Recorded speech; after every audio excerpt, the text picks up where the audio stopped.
Graças a Deus por esta noite que o Senhor nos concede, nós estarmos na casa dEle, nesta noite de adoração, e nós já sentimos a presença dEle aqui neste lugar. Me sinto muito honrado por esta oportunidade. Quero louvar a Deus pela vida do nosso pastor, que nos confia, a irmã Rosana também. Obrigado, irmã Rosana, pelo convite. E estar aqui com as irmãs é uma alegria muito grande mesmo. Aos obreiros que aqui estão, peço, por gentileza, que os amigos orem por nós para que o Senhor nos dê graça na palavra. Minhas irmãs, meus irmãos, abram as vossas Bíblias, Evangelho de Mateus, capítulo de número 15, versículo 21 até o versículo 28. Mateus, capítulo 15, versículo 21 até o versículo 28. Diz assim a palavra do Senhor: E partindo Jesus dali, foi para as partes de Tiro e Sidom.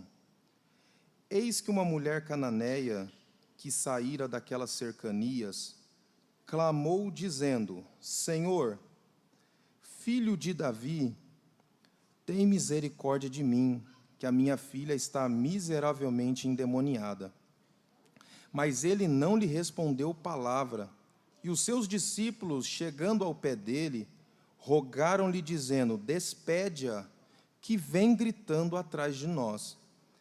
Ele respondendo disse: Eu não fui enviado, senão as ovelhas perdidas da casa de Israel.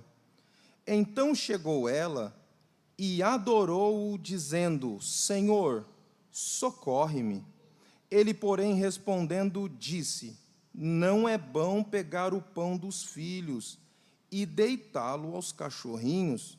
Ela disse: Sim, Senhor, mas também os cachorrinhos comem das migalhas que caem da mesa dos seus senhores. Então respondeu Jesus e disse-lhe: Ó mulher, grande é a tua fé, seja isso feito para contigo como tu desejas. E desde aquela hora a sua filha ficou sã. Irmãos,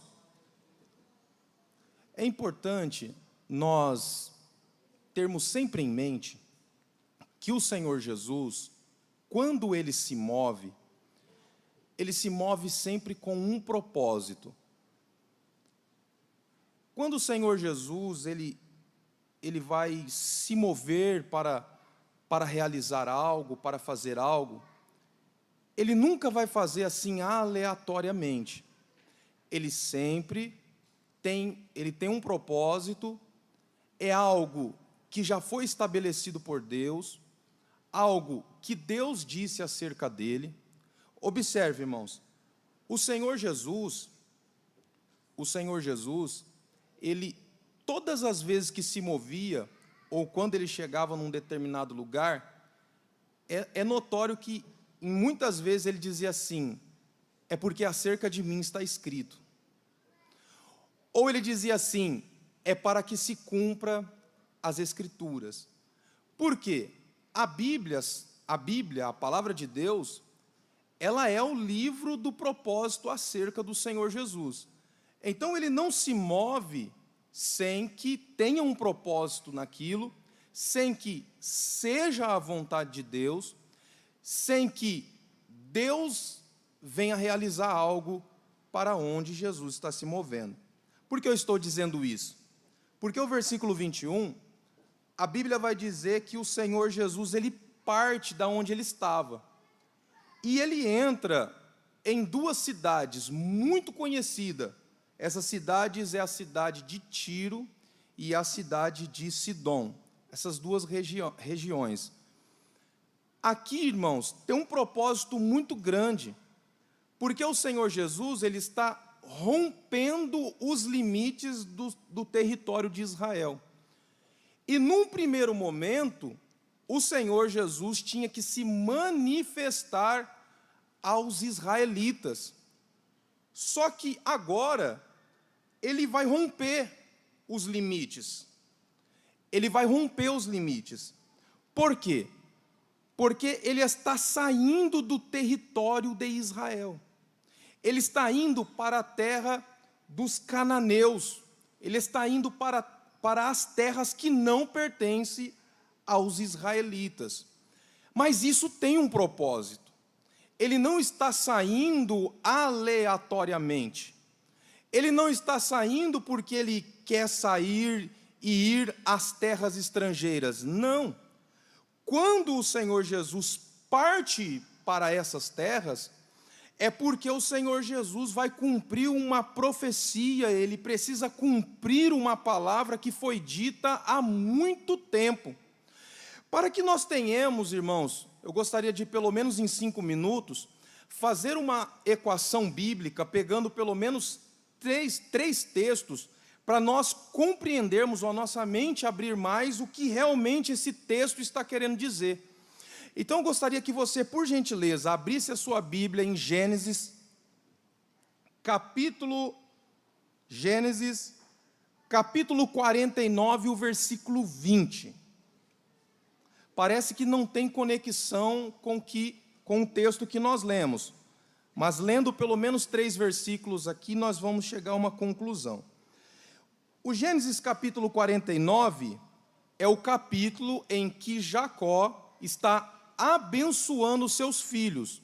É o capítulo em que Jacó está profetizando o que eles eram e trazendo uma referência também para o futuro de cada um dos filhos de Jacó.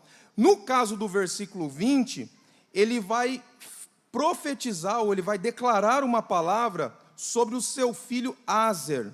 E ele vai dizer assim, de Aser, o seu pão será abundante, e ele dará delícias reais. Então, observe, irmãos, tem uma profecia, essa profecia está dizendo que Aser, ele vai receber futuramente o pão da abundância, e ele também dará delícias reais. Então, observe, ele tem uma profecia que ele receberia do pão da abundância.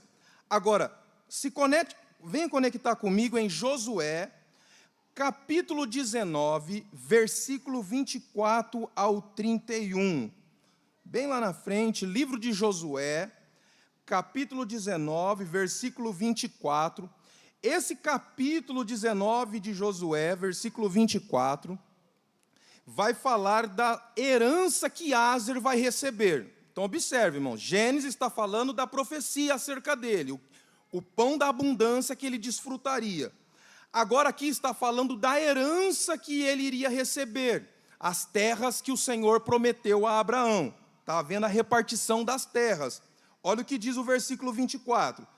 E saiu a 5ª sorte a tribo dos filhos de Aser, segundo as suas famílias. Pulem por versículo 28, olha o que diz.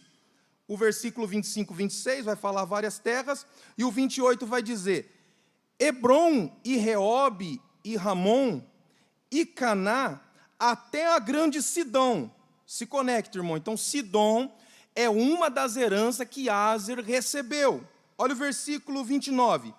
E voltava este termo a Ramá, até a forte cidade de Tiro. Só até aqui. Então, irmãos, só para nós entendermos, a cidade de Tiro e a cidade de Sidom eram terras que pertenciam aos azeritas, aos filhos de Aser. Agora, se conecte comigo em Juízes, um pouquinho mais à frente, Juízes, capítulo de número 1, e o versículo de número 31 e 32.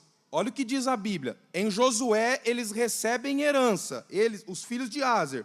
Agora, no versículo 31, olha o que diz o texto.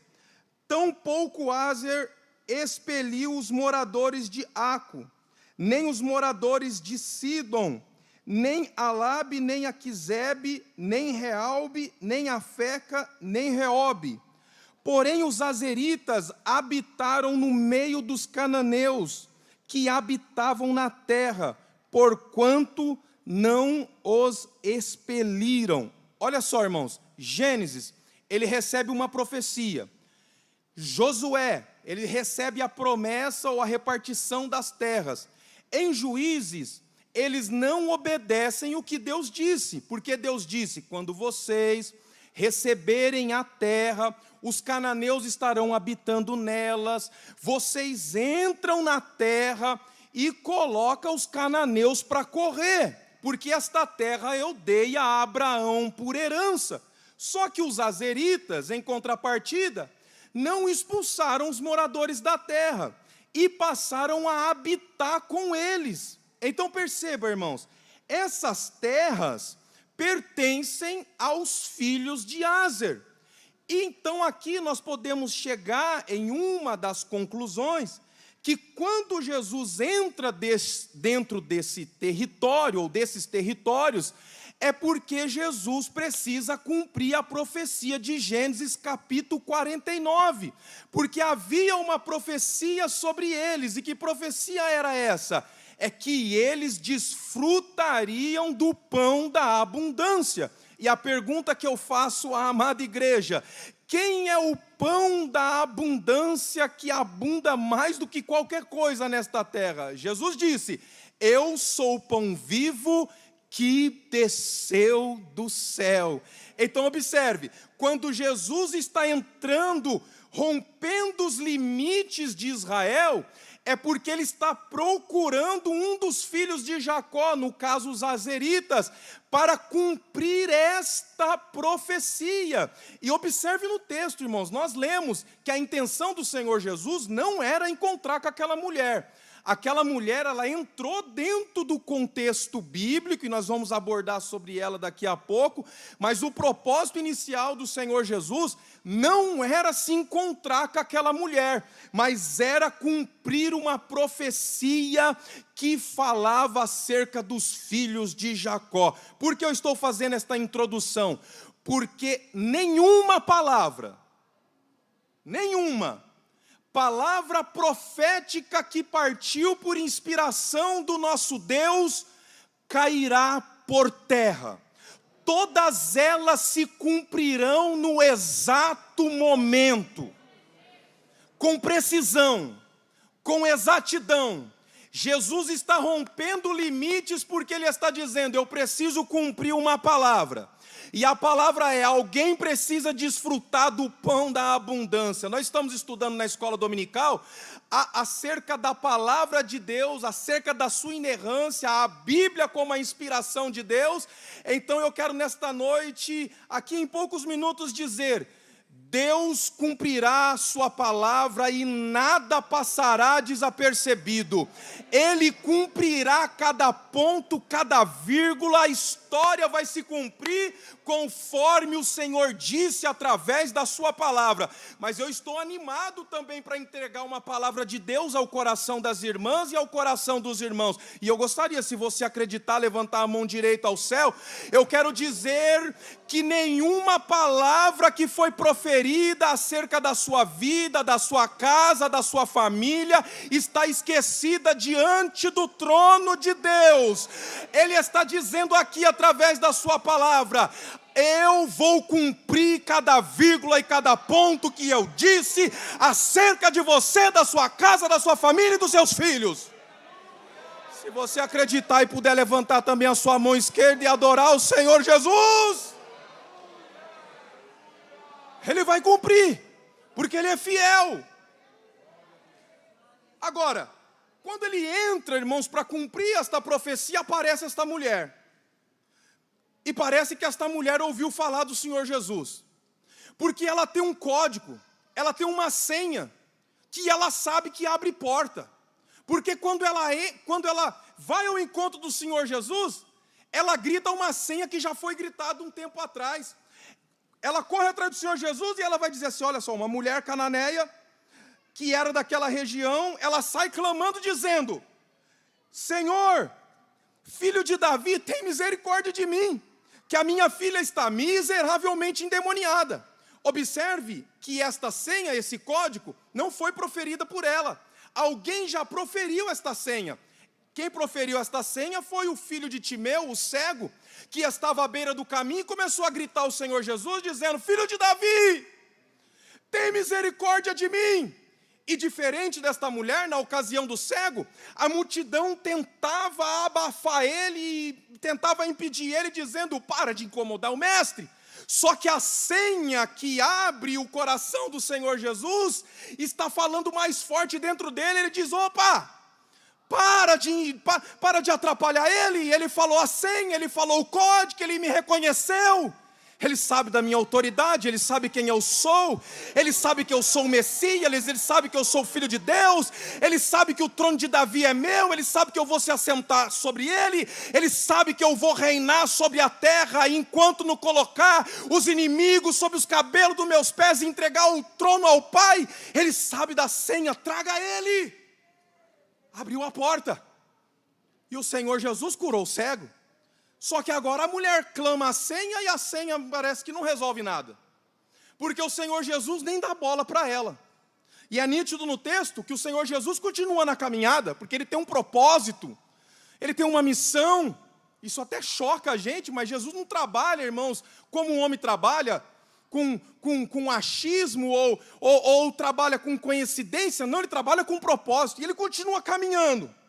Mas ela continua clamando, ela continua gritando, e isso incomodou os discípulos, porque os discípulos, Senhor, disse assim: Senhor, está pegando mal o que está acontecendo, porque esta mulher está gritando, e o Senhor não atende ela. Então faz o seguinte, despede ela, Senhor, que a gente precisa seguir na caminhada. Só que, diante daquele cenário, diante daquele ambiente, esta mulher percebe que ela não vai conseguir o que ela quer. Ela precisa de uma cura, ela precisa de uma providência, ela precisa de um milagre, e ela vai entrar num ambiente, irmãos, um ambiente que parece que soluciona problemas. Ela vai entrar num ambiente que eu chamo o ambiente da adoração, o território da adoração. Ela vai entrar num ambiente que eu chamo de a dimensão da adoração, que é o lugar em que as coisas acontecem. Esse ambiente que eu chamo de dimensão da adoração, ou de ambiente da adoração, alguns até entendem como cantarola, alguns até entendem como, talvez, alguns gritos, alguns até entendem esse ambiente de adoração como colocar um fundo preto no fundo da igreja, diminuir as luzes e derramar algumas lágrimas e algumas euforias. Alguém até entende que isso é o ambiente da adoração. Mas o ambiente da adoração vai muito além destas coisas. Pode até estar relacionado, mas é muito mais profundo esse ambiente. E eu gostaria de falar de 3 pontos do ambiente da adoração que fez com que a história daquela mulher mudasse. Primeiro, quando ela entra neste ambiente, olha só o que o texto vai dizer, irmãos. O texto vai dizer assim, ó: e ela chegou e adorou, dizendo: Senhor, socorre-me.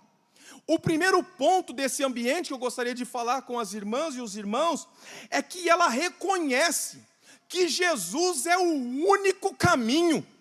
Porque quando ela se prostra, o Senhor Jesus vai dizer assim, ó, porque no versículo anterior, no 24, Jesus disse assim aos discípulos, quando os discípulos questionam o Senhor, ele vai dizer assim, ó: eu não fui enviado senão as ovelhas perdidas da casa de Israel.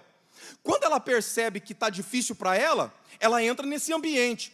Aí no versículo 25, no versículo 26 vai dizer assim, ó: ele porém respondendo: mulher, tu sabes que não é bom.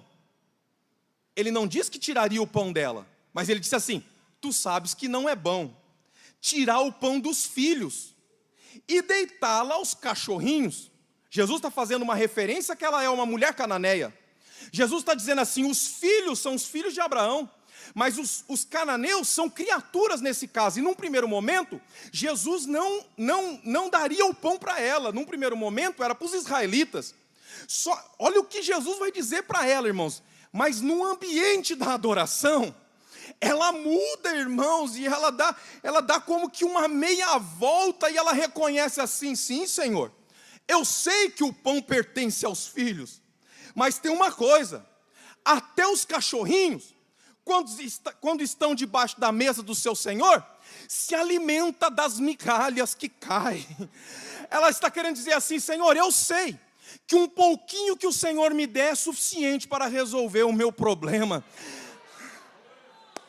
Quando ela entra neste ambiente da adoração, ela está dizendo assim: eu sei que tu és o único caminho, o que o Senhor me der é suficiente.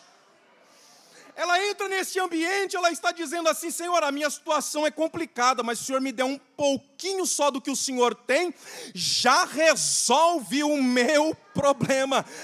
Esse é o ambiente da adoração, quando nós entendemos que Cristo é suficiente, que Jesus é suficiente. Só que eu tenho uma palavra de Deus para você: nós não somos daqueles que participam da migalha debaixo da mesa, nós somos daqueles que participam da mesa. É bom pregar para as irmãs, que as irmãs entendem o mistério rápido. Na mesa tem o pão da abundância, e é este pão que nós estamos desfrutando aqui nesta noite. Jesus é o único caminho, e eu quero dizer nesta noite: entra neste ambiente de adoração, reconhecendo Jesus. Está complicado, está apertado, está difícil, eu não vejo solução, mas diga como Jó: receberíamos somente o bem do Senhor e não receberíamos o mal do Senhor? Bendito seja o nome do Senhor. Se Ele tem poder para dar, Ele tem poder também para tirar. Quem entra no ambiente da adoração reconhece que Deus está no controle de todas as coisas.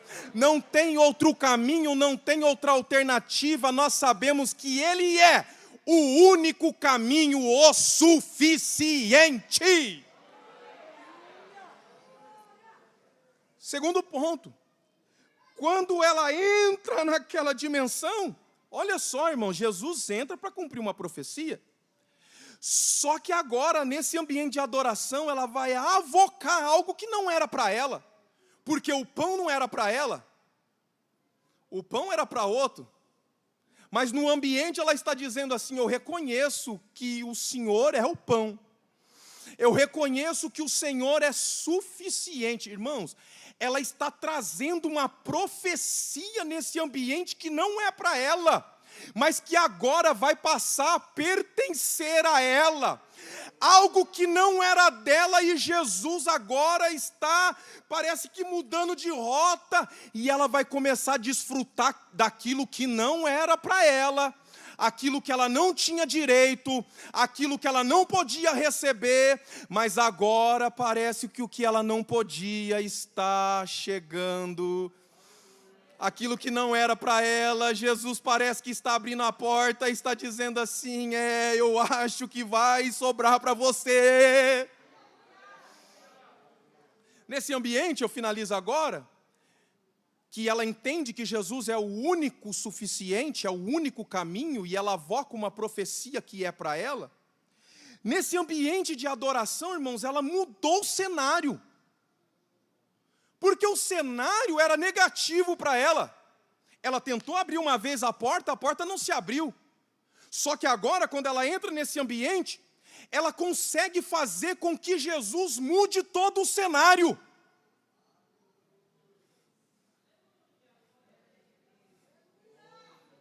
Ela queria um milagre, ela ia embora sem o milagre.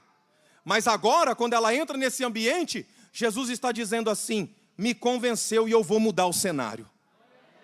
E aí ele vai dizer assim, olha o que ele vai dizer na última palavra dela. Então respondeu Jesus e disse: ó mulher, grande é a tua fé, seja isso feito para contigo como tu desejas. E olha o que Jesus vai dizer: e desde aquela hora a sua filha ficou sã.